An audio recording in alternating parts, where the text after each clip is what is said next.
Bem, eu não sei se vocês estão me, me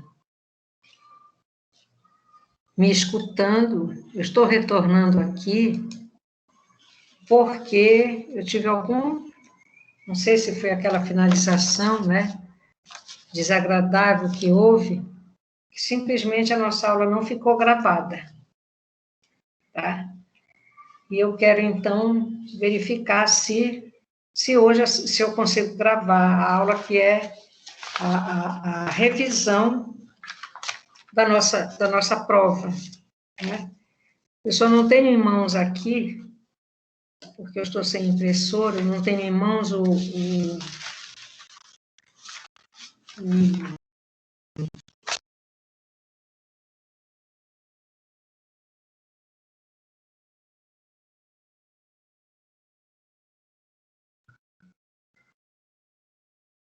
tá?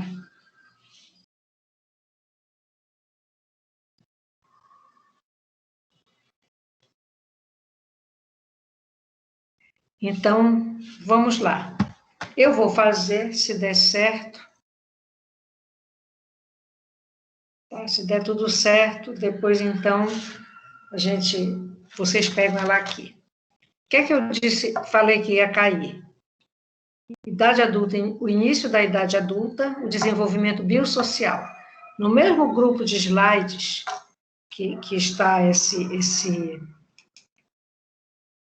que está o início da idade adulta, vocês vão ver mais lá para o fim, idade adulta intermediária, vocês vão verificar que no sexto slide de idade adulta intermediária e no início do sétimo slide está o conteúdo que também vai cair, tá bom? Então, vamos lá. O que é que a gente pode falar sobre envelhecimento se nós ainda estamos falando na idade adulta, no início da idade adulta? É porque a velhice, o envelhecimento, ele é é um declínio físico gradual, desculpem, relacionado à idade, tá certo? Então, o tempo vai passando e algumas coisas a gente ainda vai, até uma certa idade, ainda vai tendo condições, capacidades, e outras não. Por isso que ele fala que é um declínio gradual, não é uma coisa que se dê de repente, assim, de cima para baixo, tá? Então, pegando aqui, deixa eu ver o material, por favor. Desculpe.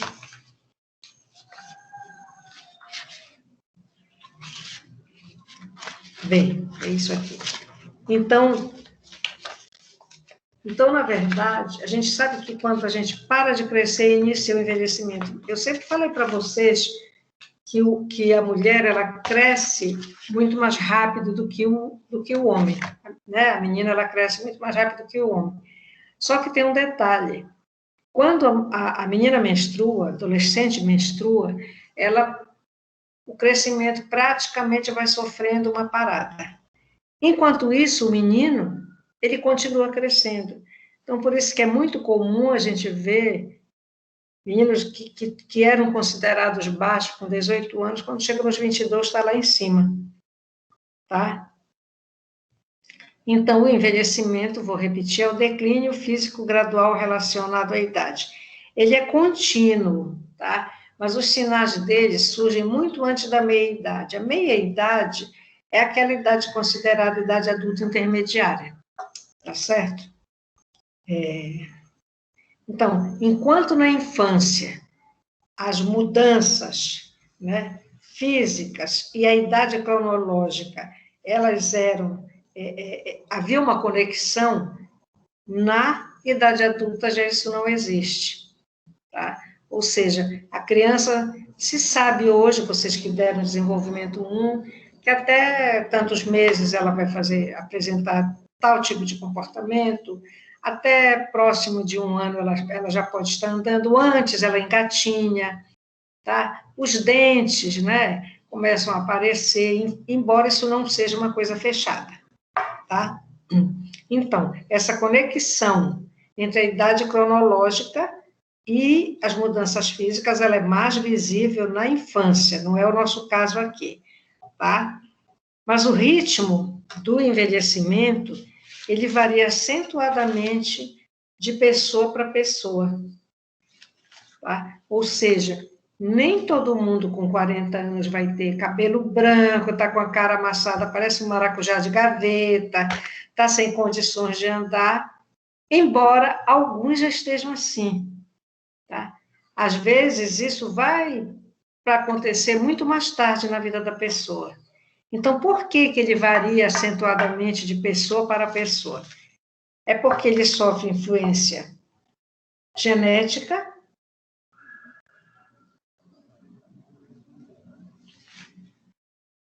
ambiental e sofre também influência das escolhas pessoais, tá? Então, olhar para trás, para a nossa família, hoje, inclusive, no câncer, vocês sabem que se um familiar, um pai, apresentar, lá, digamos, com 60 anos, ele apresentar um câncer, os filhos, os descendentes, eles deverão já todo ano fazer exames para verificar se não tem nada, né, nenhuma anormalidade, nenhum problema relacionado ao câncer. Então, enquanto o envelhecimento físico é o declínio, o envelhecimento é o declínio físico gradual relacionado à idade, né? O ritmo do envelhecimento, ele também vai variar de uma pessoa para outra, né? O que influencia esse ritmo do envelhecimento? É a genética, a influência ambiental e as escolhas pessoais.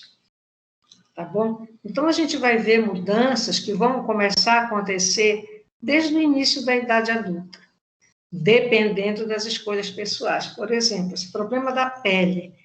Aos 20 anos, o colágeno começa a cair, que é a proteção que nós temos, né, para a pele se manter rija, né? A minha já está aqui, né, dando uma marca, tá? Até porque nessa pandemia, que a gente não fez exercício, atividade física nenhuma, nós ficamos praticamente só engordando. E o pior, gordura localizada, que é também uma outra consequência do tempo. Na mulher, a gordura vai sendo localizada na barriga, né, nos quadris, só nos lugares errados, onde não deve. Enquanto isso, o homem está ótimo. Não tem, o homem não tem esse tipo, a não ser que ele seja uma pessoa que desde criança ele já apresentou uma obesidade. Então, essa questão da pele, se a pessoa pega muito sol, já vai interferir na pele que aquela pessoa apresenta, às vezes até com 30 anos. E às vezes você pode encontrar uma pessoa que está com 45, 50, que tem uma pele linda, parece pele de adolescente ou de bebê. Entendeu? Então, é nesse sentido que as escolhas ambientais, que as escolhas pessoais e o ambiente interferem. Então, os três estão sempre juntos. Tá bom? Continuando, como eu falei para vocês, a gente vai falar aqui mais do conteúdo que vem na nossa prova. Nós também falamos sobre a capacidade de reserva dos órgãos, né? Então, se nós temos uma infância saudável, uma adolescência também saudável, é um momento que, por mais que aquele adolescente, aquela adolescente pratique uma atividade física, mas ela pode, né? Ela pode ir adquirindo também reservas, guardando, ou seja, o que ela consegue para ela de nutrientes que vão ser utilizados pelos diversos órgãos do corpo, esses nutrientes não são todos gastos. Então, fica sempre uma reserva, fica sempre alguma coisa lá guardadinha para uma necessidade. Por exemplo, tem uma virose, uma dessas gripes bobas, né? Tem uma virose. Vai ter febre, né? Tem Gael aqui do lado. Vou já mostrar a cara dele para vocês. Olha aqui, te mostro aqui, olha a cara dele. Toda vez que eu venho para o computador, ele tem que vir para o meu lado. Aliás, ele anda atrás de mim direto. Tá? Então, não gasta tudo, não esgota tudo. Se você é um adulto saudável, que não é dado a vícios, tem uma certa regularidade no seu sono, na alimentação, você também não vai despender toda a energia que você, né, conseguiu ali. Você vai despender, vai gastar uma parte, mas reserva outra. Então, quando vem essas viroses, é a mesma coisa. A gente, às vezes, não quer se alimentar, então tem que ter reserva para aguentar aqueles diazinhos que fica enjoado, sem fome. Porque, por exemplo, tem uma infecção intestinal, vomitou muito, teve diarreia.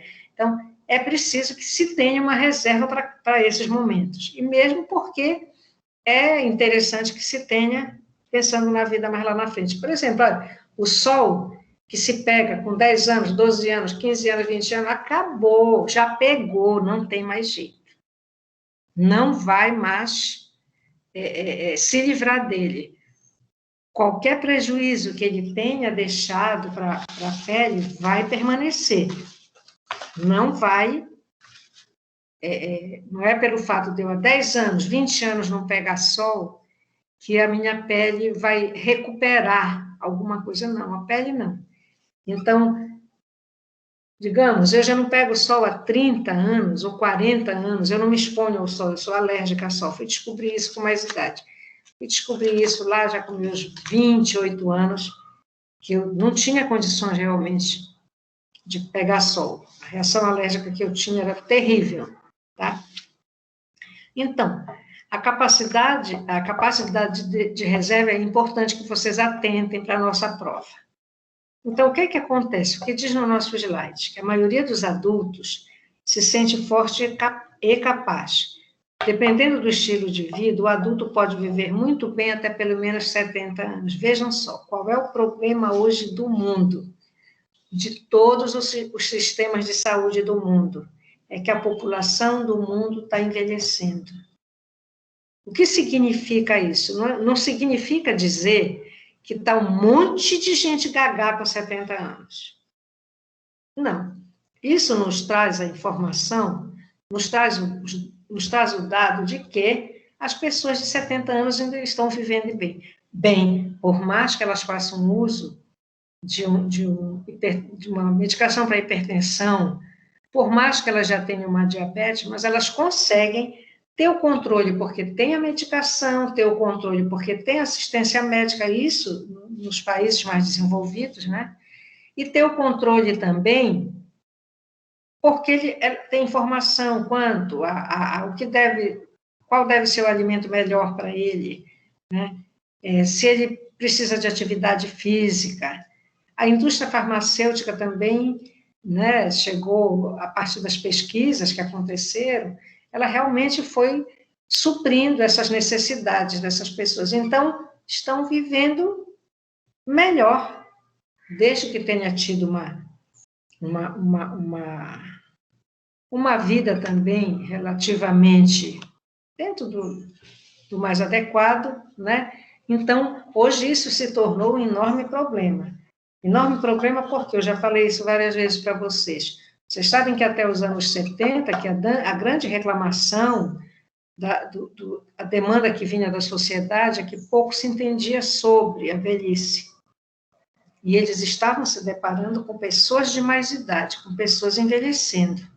É daí que sai, somente dos conhecimentos que foram deixados pelo Freud, no que compete a infância até a idade adulta, embora nesse período não existisse adolescência, tá? Adolescência é um conceito criado a partir dos anos 60. Então, o Freud, quando estudou, a adolescência estava, quando ele divulga, né, a teoria dele, a adolescência estava no início, estavam pensando ainda. Então, ele falou das fases até a idade adulta, e parou aí.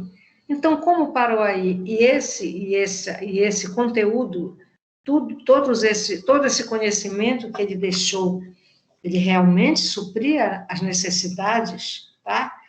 Até porque, naquela época, o adulto ele tinha um estilo de vida mais tranquilo. As pessoas, nos anos 60, 70, não viviam sob estresse como a gente vive hoje.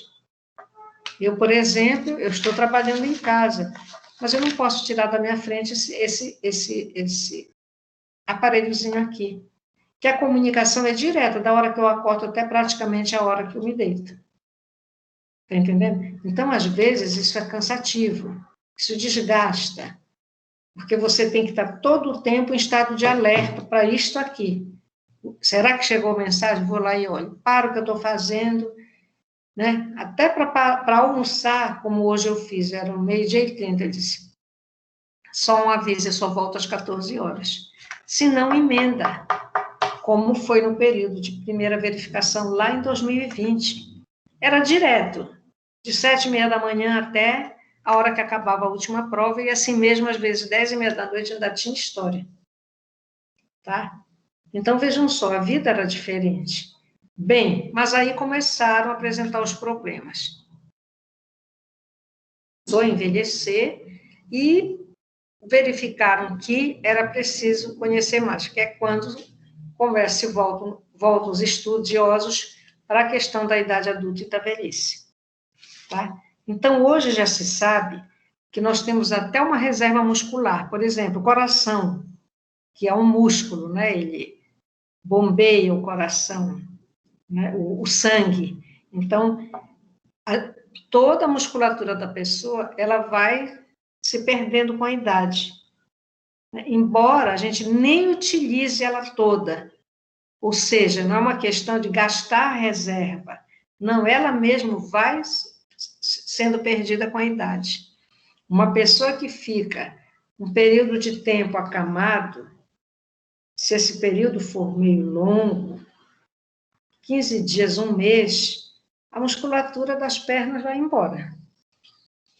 Quando vai ver, a perna da criatura está até fina, né? O coração, ele habitua para uma pessoa que fica muito tempo acamada, ele habitua a trabalhar sem esforço.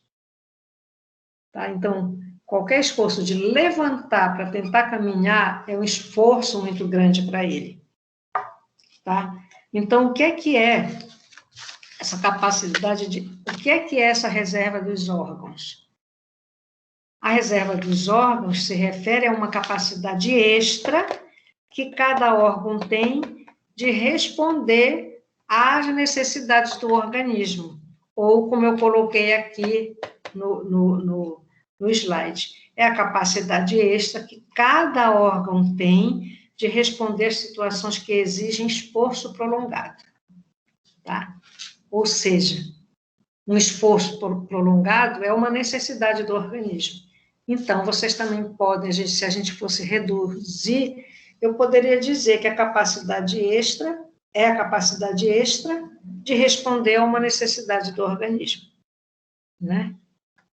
Entenderam? Por exemplo, quando nós dormimos, não há um desgaste do nosso corpo, não há o desgaste dos nossos órgãos, ele é bem menor. Tá? Por quê? Porque nós estamos em repouso. Porque nós estamos trabalhando em repouso. Tá? Hoje, a gente pode ver atletas, né, mais velhos, com mais idade, que apresentam um desempenho tão melhor que a maioria dos jovens.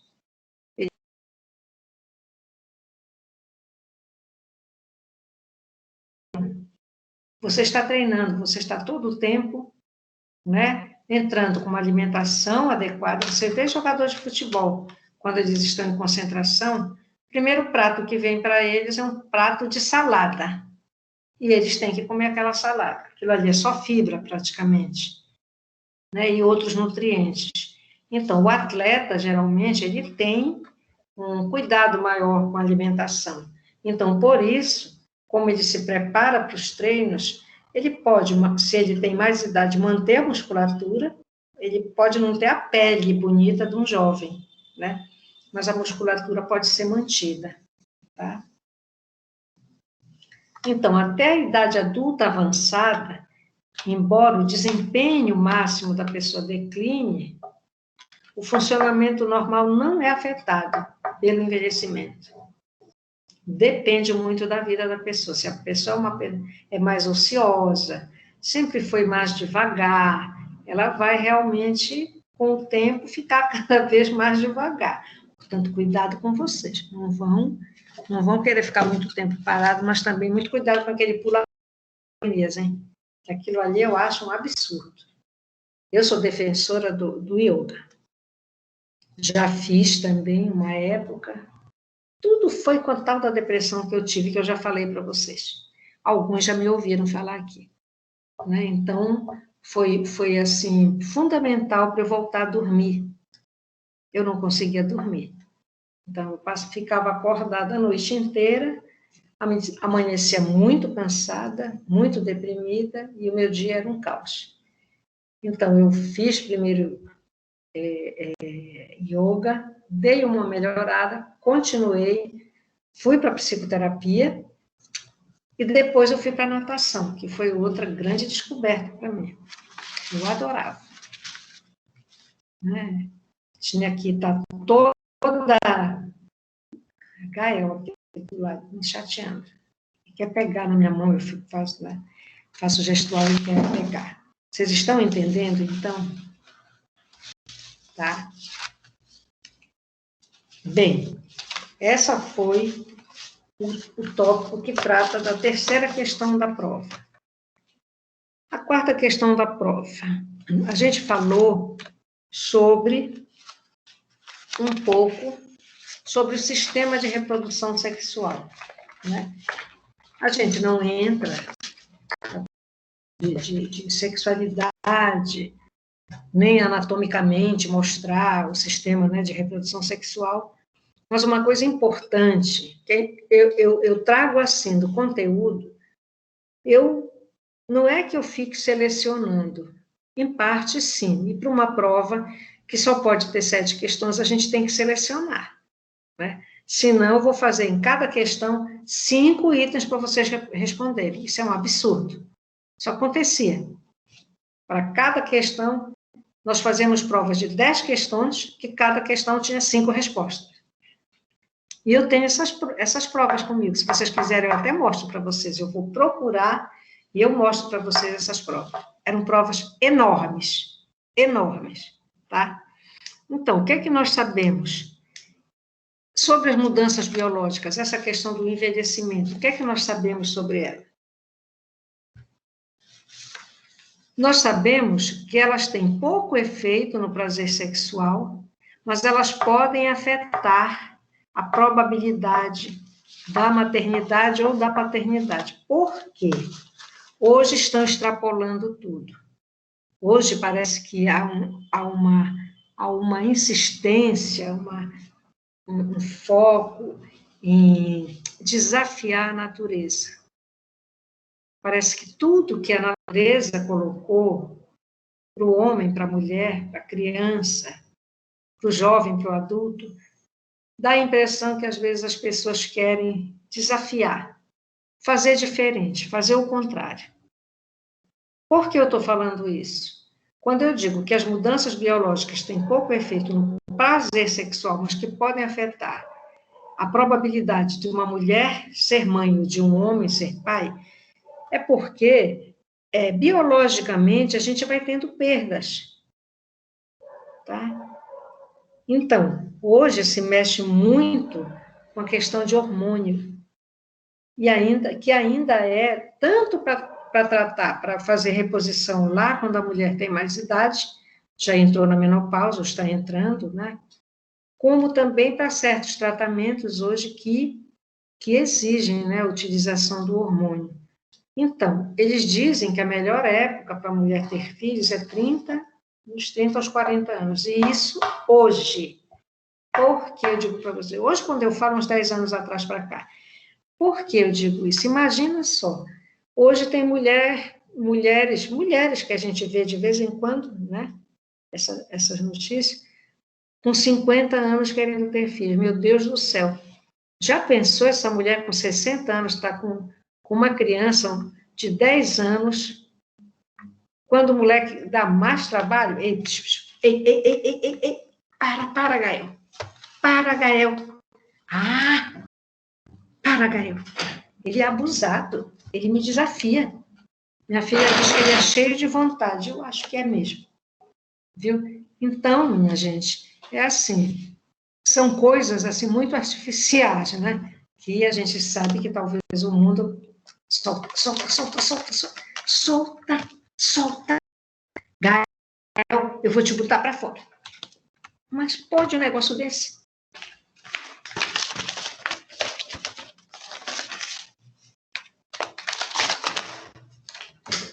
Tive que dar um papel nele, assim, tá? Então, vejam só, pensando no prazer sexual, as mudanças biológicas têm pouco efeito. Por quê? Tudo na vida é uma questão de treino. Até uma relação sexual, que no início pode não ser tão legal, hoje não, né? Que hoje já, todo mundo, já, quando vai, já vai com experiência. Não sei se uma primeira vez, se teria, né, o mesmo impacto de uma primeira vez para outros tempos, né? Mas hoje, na verdade, até chegar a um casamento ou uma relação estável, já tem muita experiência no meio do caminho, né? Então, isso já torna o prazer sexual, né, até melhor. Pode ser. Então, só que nós sabemos que a responsividade, ou seja, a resposta, né, de homens e mulheres a relação sexual, ela depende, ela varia em função da predisposição inata, tá? De experiências da infância, tabus que existem entre eles, como é que essa família pensa a sexualidade, o que é que essa criança escutou durante o desenvolvimento dela sobre sexualidade, né? Como é que os pais, ou com quem ela convivia, viviam a sexualidade. Era um casal que aparentemente, né, se dava bem, era entrosado. Né? Hoje, para a idade que vocês estão, vocês já conseguem enxergar isso, né? Tá? Também ele pode variar em função de circunstâncias do cotidiano. Como é que está sendo o dia a dia daquela família, daquele homem, daquela mulher? Tem alguma dificuldade no trabalho? Tem alguma doença na família? Olha agora com essa pandemia. Imagina o que isso pode afetar, né, a sexualidade das pessoas. E vejam só, com essa questão da contaminação, o contato, ele praticamente ficou muito, muito mais restrito, né? O beijo, se o abraço já é perigoso, imaginem um beijo, né? Bem, oportunidades sexuais que ele ou ela tiveram. Ela teve alguma oportunidade sexual, alguma relação sexual que foi traumática? Tá? O estresse também interfere, a fadiga, né, o cansaço também interfere, enfim. Então, a resposta a uma relação sexual depende de vários fatores da vida do indivíduo, principalmente nos dias de hoje, né? Vejam só, um comerciante que vive do seu negócio, do negócio que ele tem, lá o que é que ele vende eu não sei. E de repente tem o lockdown, fecha tudo. Mas ele tem tudo para pagar lá no comecinho do mês. Ele tem que pagar o salário dos empregados, ele tem que pagar a luz, ele tem que pagar a água, ele tem que pagar os impostos. E assim vai. Então, isso tudo gera muito estresse, isso tudo é muito prejudicial para a saúde sexual também de uma pessoa. Mas o importante aqui é vocês saberem que as mudanças biológicas têm pouco efeito no prazer sexual, tá? Mas podem afetar a probabilidade da maternidade ou da paternidade. Tá bom? Por conta da idade. Por conta da idade, como essa pessoa está. Tá bom? Então, aí, nós vamos, como não tem ninguém me ouvindo, eu estou falando aqui sozinha, porque eu já expliquei o porquê, então eu posso andar um pouco mais rápido, depois eu vou verificar se realmente gravou isso aqui. Aí, então, nós chegamos nos 3 problemas de saúde. Vocês já viram uma parte deles, ou já ouviram falar deles, na adolescência. Hoje, o consumo de álcool, ele é alto entre os adolescentes, também. A gente vive numa sociedade que ela induz, não é? As pessoas a bebida alcoólica, né? Eu costumo dizer, por exemplo, que Salinas, em julho, Salinas é um bar ambulante. Você está lá na sua barraca, sentado com o seu balde, com tudo que você gosta, que seu pai gosta. Se ele gosta de levar a cerveja, se ele gosta de levar o uísque, tá? Enfim, daqui a pouco vem uns amigos, 2 amigos andando, um casal de amigos, nem vinha com um copo na mão, mas oferece um copo de cerveja, já aceita. Aí já sai com o copo na mão quando vai andando. Não, não, pode levar, né? Às vezes até cristal Colombo, como a gente dizia, daquela geleia Colombo, né? Hoje tem muitas outras, tá? Mas é um bar ambulante, então a oferta ela é muito grande. O primeiro desses problemas, que é considerado um problema de saúde, o primeiro desses é o abuso de drogas, tá? Então, o abuso de drogas o consumo e abuso de drogas, ele é entendido, referido como um consumo frequente de drogas em quantidade de maneira tal que se torna nocivo ao bem-estar físico, cognitivo ou psicossocial. Vejam só, é a influência geral. É a influência na vida do indivíduo. Isso pode não acontecer de uma vez só, mas isso pode ir acontecendo. O prejuízo, primeiro, ser nas relações, né, no psicossocial, pode ser nas relações, nas formas de vida da pessoa, aceitação da família, ele vai ficando, né, pode ficar mais alterado, psicologicamente, ele já quase dependente, ele já começa a sentir falta, se não tem, ele fica irritado. Tem também agora ele está brincando com um saco de papel que está bem aqui, que é o que ele tem que fazer mesmo, e não está me atazanando, e reclama, né? Pode brincar. Então, pode depois trazer, ou ao mesmo tempo, um problema físico, né? Já começa a ter um problema lá, às vezes até uma pancreatite, né? Que pode levar a problemas mais sérios, e pode também apresentar problema cognitivo, porque, dependendo da genética, ele pode ter uma predisposição, se isso existe na família, uma predisposição até a uma demência. E o consumo de drogas, ele traz prejuízos enormes para a vida da pessoa, porque ele se torna dependente. E essa dependência ela é cada vez maior. A necessidade do organismo, né, para o uso da droga, ela aumenta com o tempo, tá? Então, os principais iniciadores, né, e usuários mais pesados são os adolescentes mais velhos, quem já está lá na faixa de 18, 19, 20 anos, tá? E os adultos iniciantes, tá?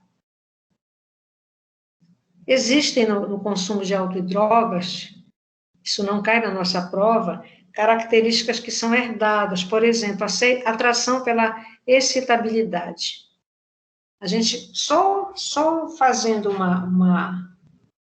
uma entrevista bem feita, né, para saber como foi a criação daquele adolescente que hoje está consumindo droga. Ele não tinha limites, ele gostava de brincar com fogo, né, como a gente diz, gostava de desafiar. Ai, meu Deus do céu. Ele está impertinente hoje, confesso para vocês. Então, essa questão de querer, né, sempre fazer o que para a maioria não é possível, é como se atraísse, né? Pode ser também, pode ser por conta de uma intolerância à frustração. Quem fala na psicanálise, nossa, Deus do céu, pelo amor de Deus, desculpem, tá? Quando a gente fala na psicanálise, uma das grandes coisas que o Freud deixou para nós é aquilo quando ele diz que a gente precisa aprender a suportar a frustração. Vejam só, se nós não tivéssemos essa capacidade, como o mundo estaria nesse período de pandemia? Com tanta restrição na vida da gente. Nós estaríamos enlouquecendo. A gente perde o sono, a gente sente tristeza, tem vontade de chorar, né?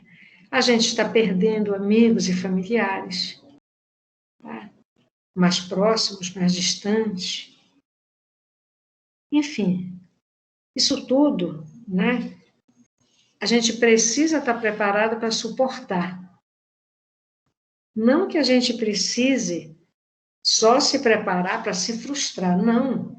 Mas a gente precisa entender que é necessário, porque nós não vamos ter a vida que nós queremos, né? Quem dera que fosse só o que nós sonhamos.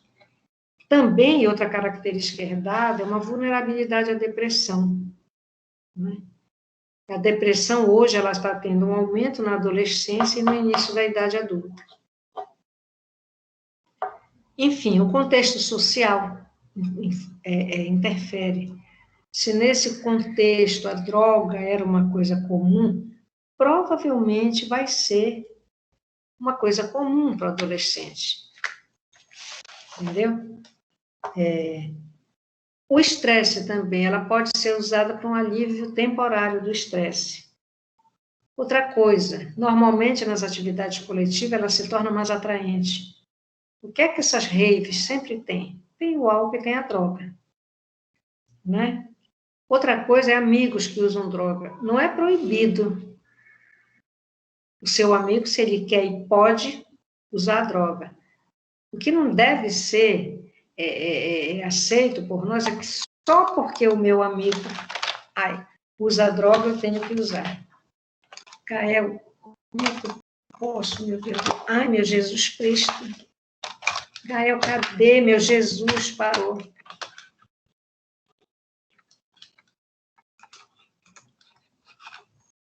Olha o que tu fizeste. Sai daí, bora. Acabou a minha aula. Não pode. Sai daí. Vai, bora. Vai ficar para lá. Não te quero aqui. Bora.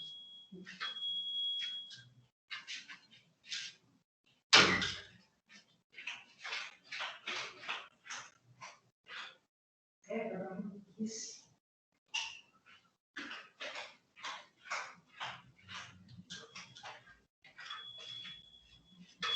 Pode ficar aí, eu não lhe quero aqui, viu? Estou trabalhando.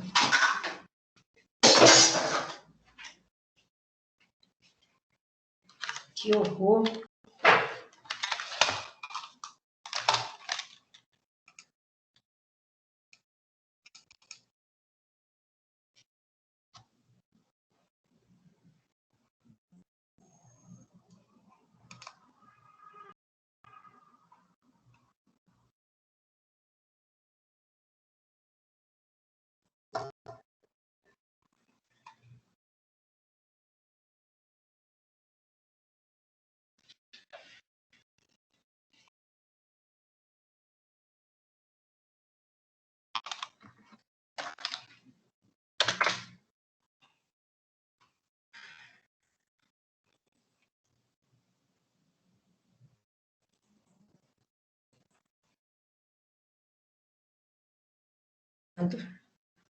Tive que botar o Gael para fora daqui, tá impossível. Tá? Então, vejam só. O que nos interessa aqui é o que é o consumo, o que se entende por abuso de drogas, ou consumo e abuso de drogas. É o consumo frequente de drogas em quantidade ou de maneira tal que se torna nocivo ao bem-estar físico. certo? Então, o consumo e abuso de drogas é considerado O próximo, qual é? É a dieta como doença. Nós também já vimos isso, né? Vocês começaram a ver isso, como eu falei no início. Vocês começaram a ver, ainda quando vocês viram desenvolvimento, que principalmente na adolescente hoje, porque fica mais, eu acho que até para adolescente, porque vejam só, o adolescente, ele malha, ele até usa outras coisas para ficar forte, para ter músculo, para ter um corpo bonito, sarado. E a adolescente não. Ela para estar, né, bem de corpo, ela acha que ela tem que estar bem magra, né? Só que ela poderia estar magra, mas poderia fazer uma academia para ficar com as pernas bonitas, o corpo bonito, sem barriga, enfim. Mas não é o que acontece. Quando ela começa a se ver sempre magra, cada vez magra, mas ela se vê cada vez mais gorda, ela começa a entrar naquele processo que a gente chama no adoecimento da anorexia, que é um dos grandes problemas que a dieta traz. Tá? Dois grandes problemas quais são? A anorexia e a bulimia. Tá? A anorexia ela é entendida como a inanição autoaplicada, ou seja, a pessoa não se alimenta, ela deixa de comer, ela começa a comer folhinhas, começa a comer um pedacinho de carne fritinha, bem seca, ela não faz um prato para se alimentar, e começa a perder aquela tal reserva que a gente falou lá. Ela começa a emagrecer tanto que atinge essa reserva. Então, os órgãos dela, ela fica sem capacidade de responder às necessidades da vida. Ela pode chegar a um ponto de não ter condições de levantar de uma cama, tá? Então, tanto a anorexia, que é a inanição autoaplicada, e pode levar à morte, como a bulimia, que é a ingestão compulsiva de alimento, de comida, seguida da sua eliminação, pelo vômito, geralmente, né, ou diarreia, todas duas são extremamente perigosas nessa faixa. No início da idade do final da adolescência, tá? E pode chegar a uma perda realmente de controle geral. Normalmente, na bulimia, a família demora um pouco a descobrir, porque ela vê que aquela pessoa come, ela vê fazer prato, por mais que ele leve para o quarto, ele come, depois ele vai para o banheiro e vomita. E isso nem sempre a família vê. Nos dias de hoje, pessoal, a família, não é toda a família que tem tempo para ver seus filhos, tá? Não é toda a família que tem. Então, todas as duas são doenças muito graves e que o tratamento requer uma equipe de profissionais para dar conta. Então, ela tem que ter um médico psiquiatra, ela tem que ter um psicólogo, ela tem que ter um médico clínico, tem que ter um nutricionista, ela pode precisar de um fisioterapeuta para algum tipo de atividade, né, para um retorno da saúde desse corpo, né? Enfim, ela é muito comum em universitários, mulheres, e eu já vi também em rapazes e homens atletas, tá certo? Eu vi uma vez uma situação, o aluno acabou, ele era enorme de alto, e quando acabou o semestre, ele estava bem, ele nunca foi gordo, mas estava bem, com o corpo dele normal. Quando ele voltou no outro semestre, eu lembro que eu disse,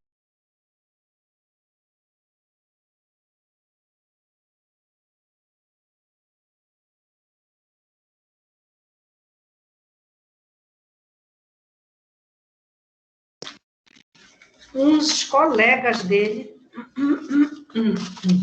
disseram que queriam falar comigo, eu já era do NAP.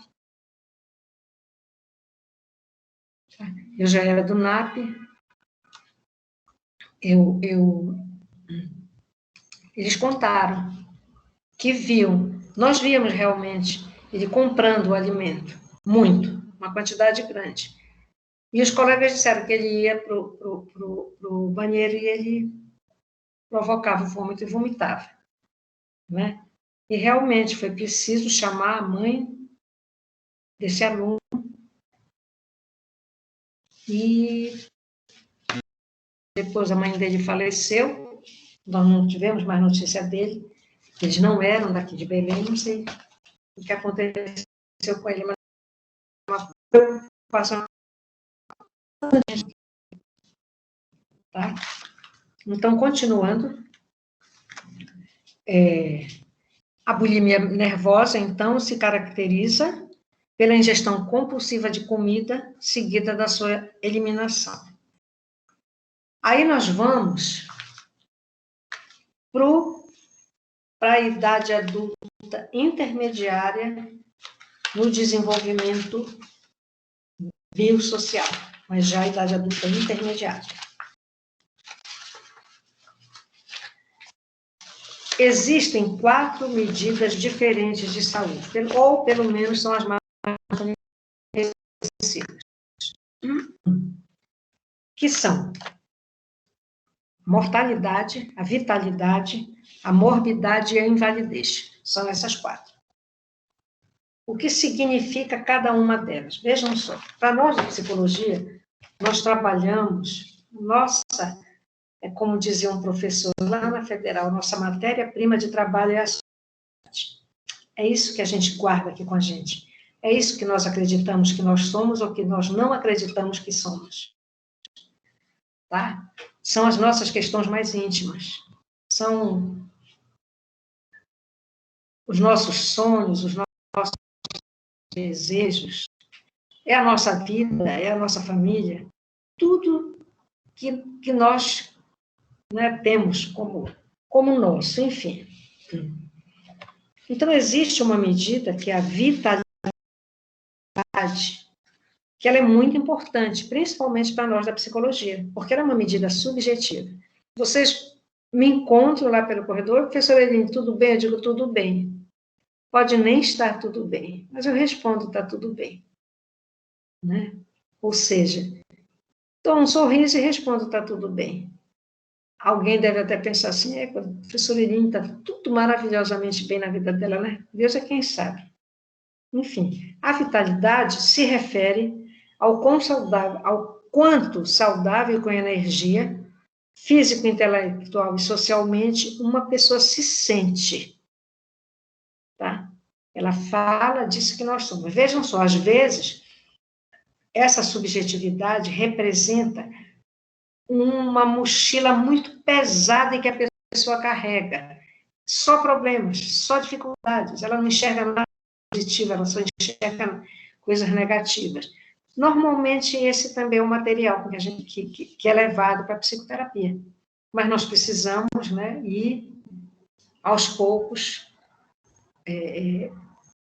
conhecendo como é que é essa pessoa. Então, a vitalidade, ela se refere ao quanto de saudável e com energia físico, intelectual e socialmente uma pessoa se sente, tá? Só que existem outras 3, além da idade. A mortalidade. Enquanto uma se fala de vida, vitalidade, a outra fala de morte, a mortalidade. Vejam só, mesmo sendo a palavra mortalidade, esse conceito é o melhor indicador de saúde de um determinado grupo etário. E ela é medida pelo número de mortes por ano. Então, vocês veem, todo dia na televisão, sair a quantidade de pessoas que morreram no Brasil. E hoje o Brasil está lá em cima, não falam nem do resto do mundo. Não estão falando o que está acontecendo no Reino Unido, por quê? Lá está mais calmo. Não estão falando de Portugal, porque lá está mais calmo, mas aqui o bicho está pegando. Um minuto.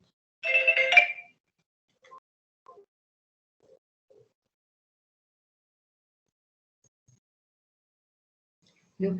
Mas aqui o bicho está pegando. Então, vejam só, tudo isso aqui é levantado em cima de dados estatísticos, ou seja, notificações de doenças que são encaminhadas para um determinado setor do Ministério da Saúde, que é o que trata da saúde no Brasil. Tá? Se vocês lembram, um tempinho atrás, passava fim de semana que nós não sabíamos o que estava acontecendo. Então, eu entendo, eu acredito que por esse motivo, esses veículos de notícias no Brasil, que são os jornais, né, eles se uniram para trazer esses dados.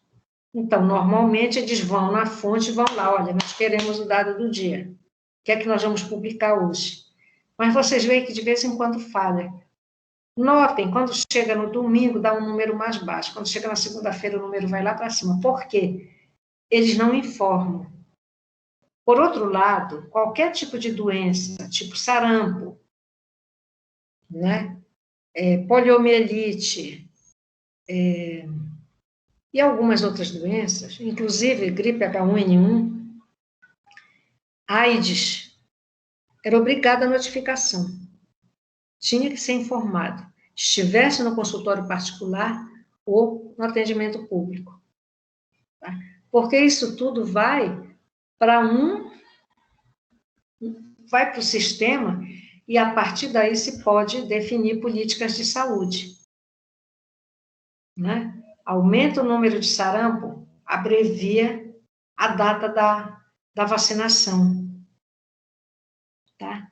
Agora, por exemplo, essa vacinação já devia ter começado há muito tempo, pelo menos lá de dezembro. Porque já estavam sabendo que ela não ia parar assim. Por quê? Esses pesquisadores, eles trabalham com isso. Eles vêm estudando pestes, essas pragas, pandemia. Eles vão buscar dados de longe. O Brasil é um país complicadinho para ter dados. Muito complicado. No início da H1N1 se tinha dados da H1N1. Depois não se teve mais dados da H1N1. Parece que não interessa para o governo. Por quê? Ele vai gastar mais. Ele precisa providenciar vacina. Por exemplo, lá em abril para maio do ano passado, eu fiz a vacina para só, idoso ou criança. Criança, porque ainda não fechou a janela imunológica, fecha por volta dos 7 anos. Idoso, porque ele já vai perdendo a imunidade também.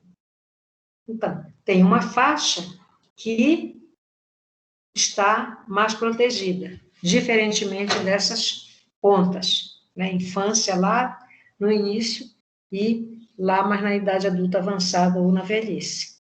Então, eles dizem que o melhor indicador de saúde são os dados sobre a mortalidade. A mortalidade é a outra medida de saúde, tá? Por quê? Ela vai mostrar a quantidade de pessoas que morreram e do que morreram. Então, isso vem retirado, esses dados todos de pesquisa bibliográfica, do papel. Né? Eles pegam certidões de óbito, que lá vem idade, sexo do que morreu. Normalmente, o médico que trata, ou se ele morre dentro do hospital, hoje é mais fácil morrer dentro do hospital do que com médico particular. Se você morrer dentro do hospital, você já sai do hospital com atestado médico para ser feito. Se você morre em casa e é cuidado por um médico particular, pode ser o melhor do mundo. Inventaram que a criatura tem que ir lá para o IML para se certificar que ninguém matou. Agora, vejam só essa situação. Num país e cidades que nós moramos, que todo dia matam muita gente, tem lugares por aí que matam 6, 8, 10 numa hora só, no mesmo lugar. a quantidade de corpos para os legistas verificarem o motivo do óbito.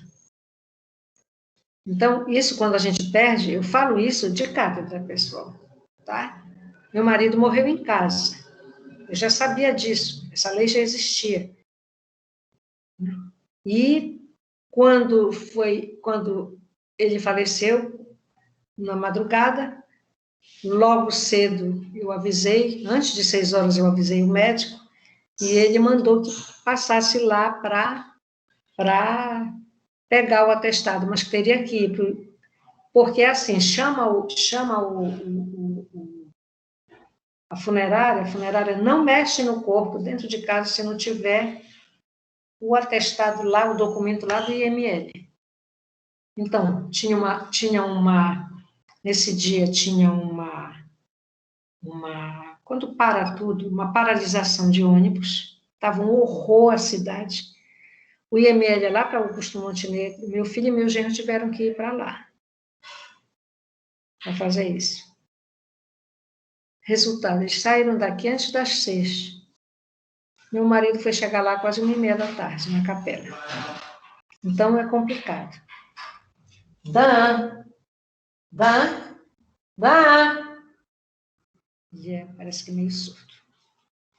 Outro, então, já vimos vitalidade e mortalidade. Então, o outro é a morbidade. A morbidade trata de incidência de doença.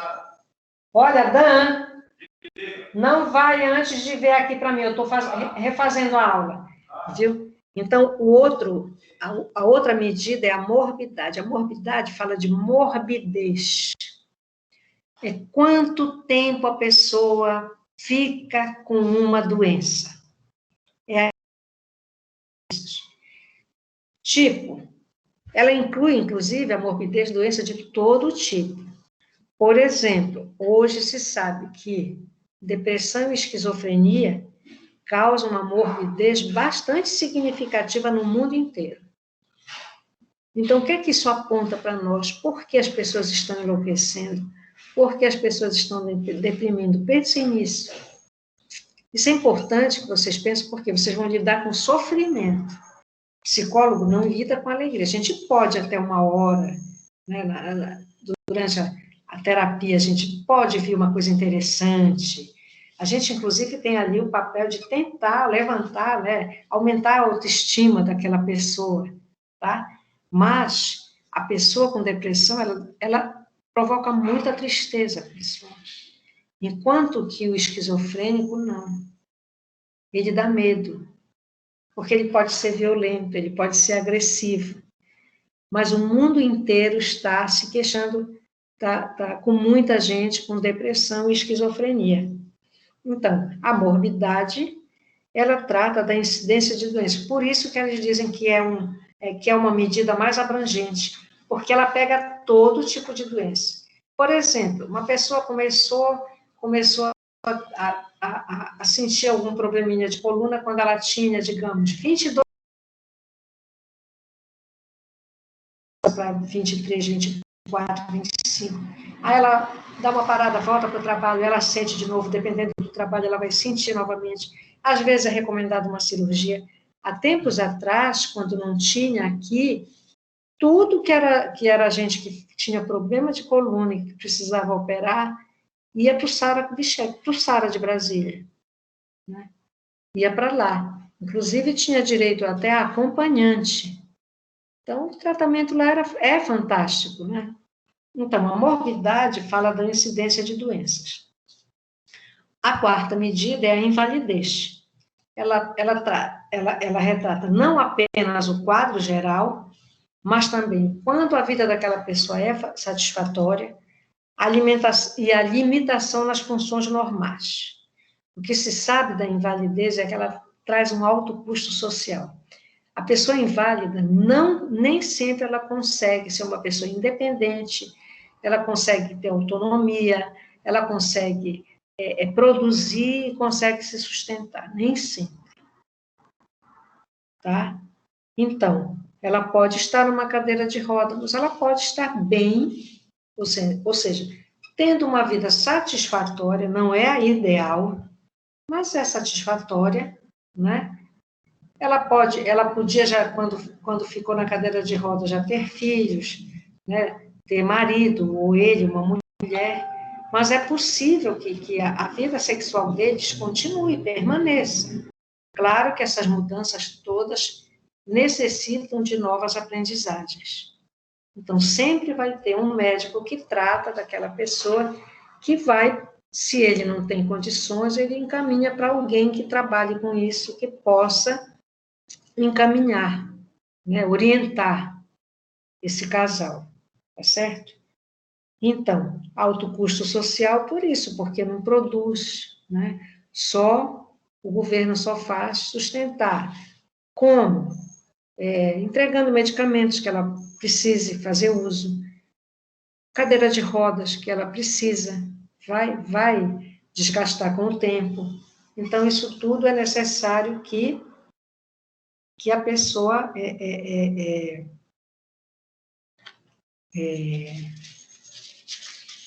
observe. Então, o que se sabe é que as taxas de invalidez aumentam com a idade, porque as pessoas estão vivendo mais, consequentemente, morrem menos, né? Invalidez maior. Em que sentido? Nem todas as pessoas que chegam aos 70, 80 anos conseguem ter autonomia e serem independentes. Então, muitas das vezes, precisam de alguém que já cuide delas. E ela não precisa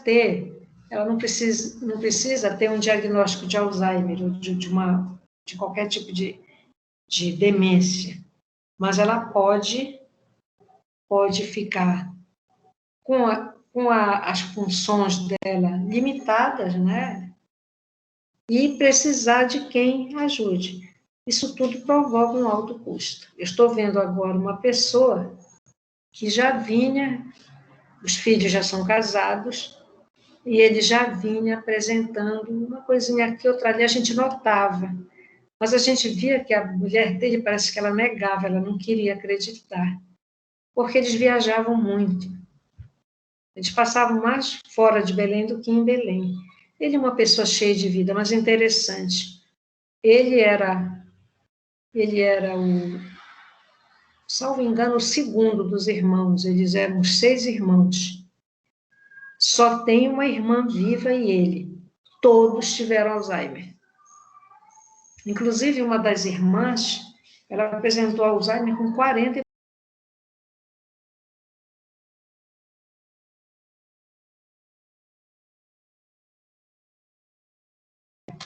Tá? Então, a invalidez também provoca um alto custo social. Então, essa pessoa que eu estava falando, hoje, eles estão com 2 cuidadores. É um salário mínimo para cada um. E são baratos. Então, só que eles fazem assim, um vai 3 dias, outro vai 3 dias, e fim de semana eles não vão. Muito bom para, digamos, ser um homem, para a mulher dele, porque não é fácil cuidar de um homem já com limitação.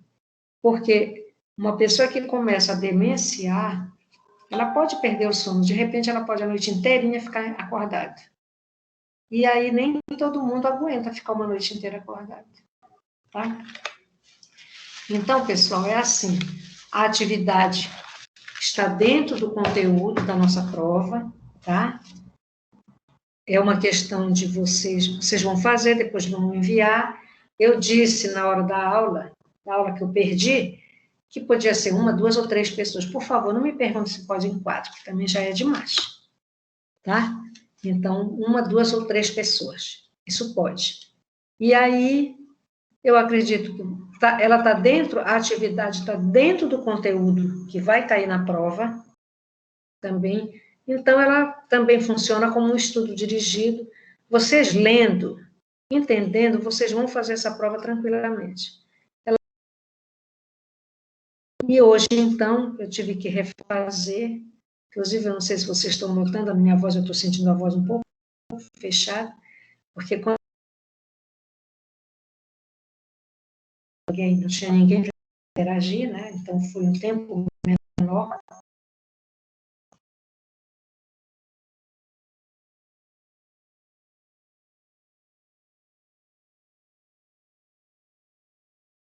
Na aula, o que eu... Tá bom? Muito obrigada.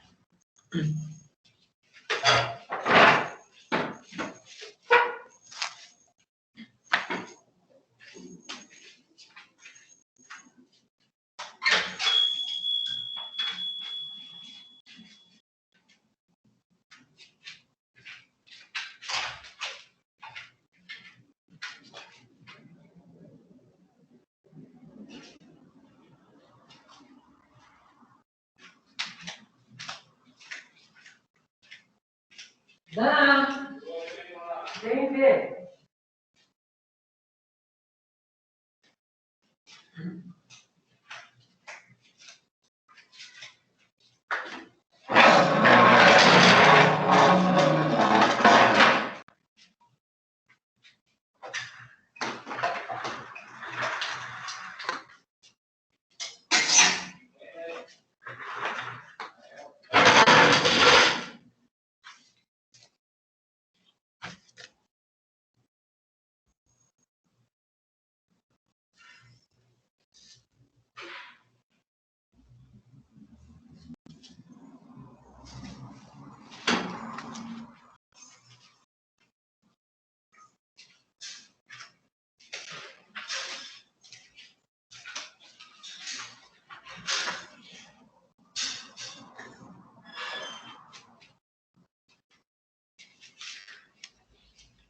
Olha, esse gatinho tá impossível.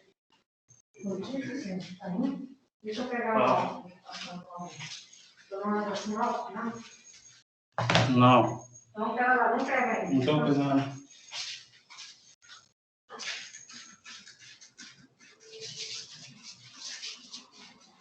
Quero ver o que é que falta fazer. O que eu não fiz. Está aí escrito, você está gravando a reunião, tá? Vendo em cima.